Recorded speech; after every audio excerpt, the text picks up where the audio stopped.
사실 이제 이재용 삼성 부회장 재판에 1심과 2심의 내용이 달라진 부분, 그리고 최근에 있었던 최순실 관련된 1심 판결에서 신동빈 롯데 회장이 이제 구속됐었던 결정적인 계기가 됐었던 것, 이것이 바로 이제 안종범 전 수석의 수첩 기재에 대해서 어느 정도 증거 능력을 인정할 것이냐, 또 어느 정도 가치를 둘 것이냐, 여기에 달린 문제였다고 봅니다. 맞죠? 예, 그것도 있는 것으로 알고 있습니다. 예. 이제 대법원에서 이제 이런 여러 가지 판단을 종합해서 아마 결론을 내려야 될 텐데요. 그 과정에서 제가 좀 걱정되는 것이 있습니다.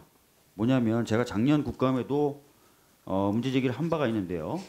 안종범 전 수석의 수첩에 현직 대법관 이름이 나와요.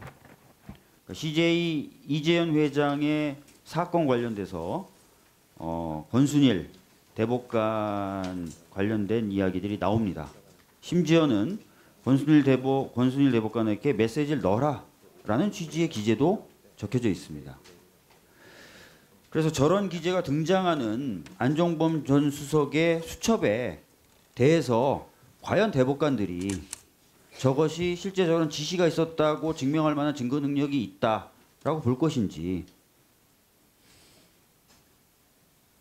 사건과 직접 관계가 없는 기재 내용이긴 하지만 안종범 전 수석의 수첩의 증거가, 그 기재가 상당히 신빙성이 있는 것이다라고 판단하게 되는 순간 대법관들로서도 상당히 불편하게 되는 것 아닌가.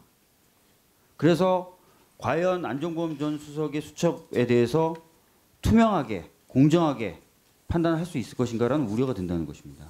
그래서 작년 국감 때도 제가 요청을 한 바가 있어요. 권순일 대법관을 둘러싼 저 수첩 기재 내용이 사실인지 아닌지 명확하게 조사를 하고 넘어가야 되는 것 아니냐 이겁니다. 어떻게 생각하십니까?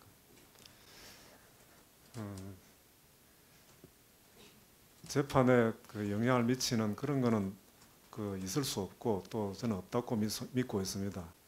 그리고 수첩에 명확히 기재가 나오잖아요. 그러면 진짜로 저 수첩 기재와 같은 일이 있었는지 없었는지는 확인하고 넘어가야 되는 것 아닙니까? 특히 저 수첩의 증거 능력이라든지 가치에 대해서 이제 대법관들이 판단을 내려야 될 상황인데 전혀 거기에 대해서 사전에 점검한다든지 조사한다든지 하는 것 없이 판단을 내리면 국민분들이 신뢰하겠어요, 그 판단에 대해서?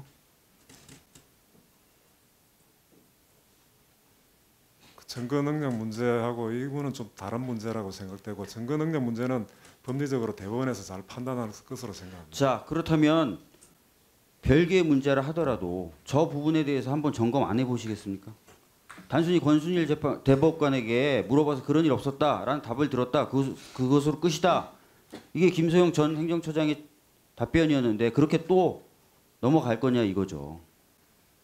그 어떤 사안에서 조사를 하려면 여러 가지 여건과 또 그게 있어야 되는데 저것만으로 조사한다는 것은 적절하지 못하다고 생각합니다. 저는 충분히 저런 상황이, 저런 기재가 대법원에 대한 국민적 신뢰를 훼손시키고 있는 상황이다라고 봅니다.